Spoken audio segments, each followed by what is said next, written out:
नमस्कार। आज हूँ जुलाई 1 तारिख मंगलवार। मु आपणक नहीं आसी अमित ओडिया टीवी रे आज सकाल ताजा खबर। आसतु जानिबा आजिर खबर गुड़िक। गोटे मिनिट रे हेबो 1.5 लाख टिकेट बुकिंग। चलित वर्ष शेष सुधा नुआ यात्री संरक्षण व्यवस्था लागू करिबो भारतीय रेलपथ। नुआ व्यवस्था रे गोटे मिनिट रे 1.5 लाख टिकेट बुकिंग होई परिबो। पुराना व्यवस्था रे गोटे मिनिट रे 32,000 टिकट बुकिंग हेउथिला। नुआ व्यवस्था रे एहाटारु 5 गुण अधिक टिकेट बुकिंग करा जाई परिबो। यात्री सुविधा एवं स्मार्ट टिकटिंग उपरे ध्यान देई भारतीय रेलपथ यात्री संरक्षण व्यवस्था को बहुभाषी करिबो। परवर्ती खबर हैला धान किणारे नुआ नीति। राज्य सरकार नेले बड़ निष्पत्ति। दूर हेबो चाषी दुख। मिलिथिबा सूचना अनुसार धान किणा पई राज्य सरकार आनिबे नुआ नीति। धान किणारे स्वच्छता आनिबाकू बड़ निष्पत्ति नेइछन्ति राज्य सरकार। आसंता वर्ष ठारू धान किणा प्रक्रिया लागू हेबो ई-क्वासी व्यवस्था। पड़ोशी राज्यरू आसुथुवा धान रोकिबाकू राज्य सरकार एही बड़ निष्पत्ति नेइछन्ति।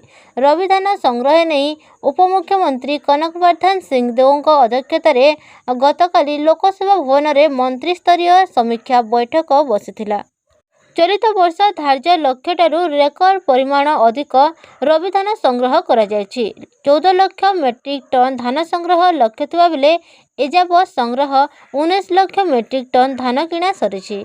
परवर्ती खबर हैला गोटे आत्मघाती विस्फोरण रे डरीगला पाकिस्तान। बंद करदेला सीमा। सूचना अनुसार पाकिस्तान एवं अफगानिस्तान मध्य शत्रुता पुणी थे बढ़ी पारे। सुरक्षा विपद जो पाकिस्तान परवर्ती निर्देश पर्यंत अफगानिस्तान सहित एक प्रमुख सीमा को अस्थायी भाव में बंद कर देछि।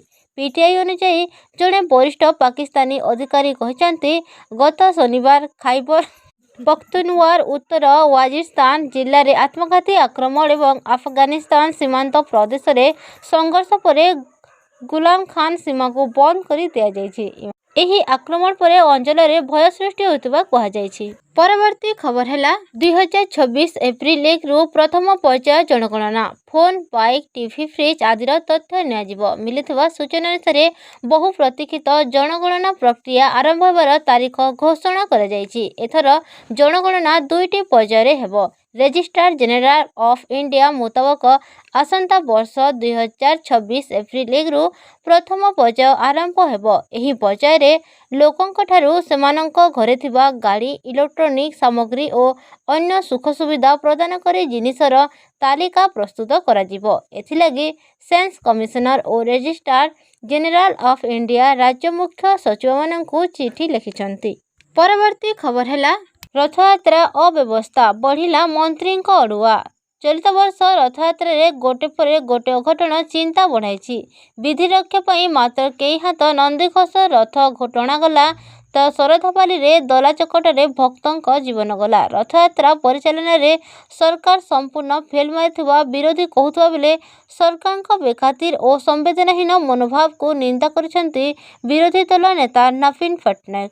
दला चकटा घटना पर पुरी जिलापाल और एसपी को बदली करा जायछि। परवर्ती खबर हैला बीईडी सीट गोटा को 2,200,000 सीट बिक्री होता अभियोग। सूचना अनुसार बीएड प्रवेशिका परीक्षा रे व्यापक जालियाती पदाक आसिया परे परीक्षा परिचालन करथिबा राज्य प्रवरण मंडली विवाद हो पड़ी। दीर्घ दिन है एसएसबी नियमित बोर्ड गठन होना। अध्यक्ष उपाध्यक्ष सदस्य सबु अस्थायी और भारप्राप्त। एपरिकी बीएड परीक्षा परिचालना पूर्वर मध्य बोर्ड बसी नथिबा जଣା पड़ी।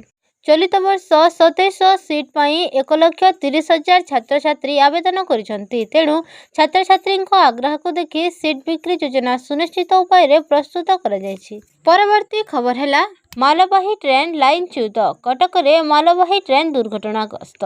धारणारू खसिला 3 बगी। मिलिथिबा सूचना अनुसार कटक रेल स्टेशन रे एक मालवाही ट्रेन दुर्घटनाग्रस्त होइछि। एथिरे 3टी बगी रेल धारणारू खसी जाइछि। एही दुर्घटना स्टेशन रो लूप लाइन नंबर 8 रे होइछि। गत सोमवार सकाल प्राय 8:30 रे एही घटना घटिछि। एथिरे केही मृताहत होइनथिबा सूचना रहिछि। एही दुर्घटना पई भद्रक कटक विशाखापाटना ट्रेन लाइन रे गाड़ी चलाचल साधारण रहिछि।